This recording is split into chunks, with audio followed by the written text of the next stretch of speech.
มื้อนี้มาแนะนำ5เทคนิคเนาะเพิ่มน้ำหนักลูกง่ายๆเนาะเทคนิคที่1ก็คือเพิ่มการกินให้ลูกก็คือ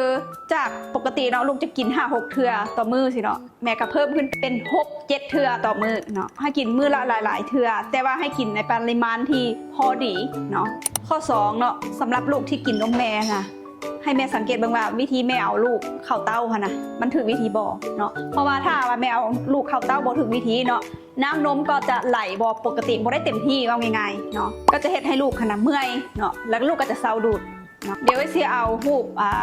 ตัวอย่างมาให้แบบว่าวิธีเข้าเต้าเนาะจังได๋ให้มันถูกต้องเนาะมันจะมีอยู่3สเต็ปเนาะ3ถ้าหากว่าลูกดูดจุกเนาะแม่ควรจะเลือกจุกที่แบบว่าไหลพอดีบ่หลายเกินไปแล้วก็บ่ไหลน้อยเกินไปเนาะ4เนาะ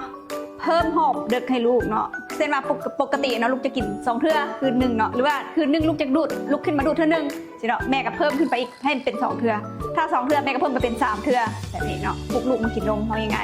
ข้อนี้สำคัญเนาะส่วนหลายแม่ฟีดแบ็กจากแม่นะก็คือถ้าใส่ข้อนี้เนาะในการปลุกลูกมากินนมตอนกลางคืนตอนเดึกเนาะมันจะได้ผลเนาะมันจะเห็นผลเนาะและข้อ5เนาะสำหรับลูกที่แบบว่าอายุ6 เดือนขึ้นไปแล้วสิเนาะลูกจะบอกกินแต่นมเนาะสามารถกินอาหารเสริมหรือว่าอาหารซีเรียลมาเพิ่มเติมแต่ควรเลือกอาหารที่เน้นเพิ่มน้ำหนักลูกเนาะเช่นว่าอะโวคาโดมันหวานและไข่แดงเพราะว่าอาหารพวกนี้นะเป็นอาหารพวกที่แบบจะสามารถช่วยเพิ่มน้ำหนักลูกได้เป็นอย่างดีเนาะและทั้งหมดนี้ก็คือวิธีเพิ่มน้ำหนักลูกเนาะแม่ใดที่ลูกกำลังเจอปัญหาแบบนี้เนาะลองเอาไปใส่เบิ่งเนาะได้ผลหรือไม่ได้ผล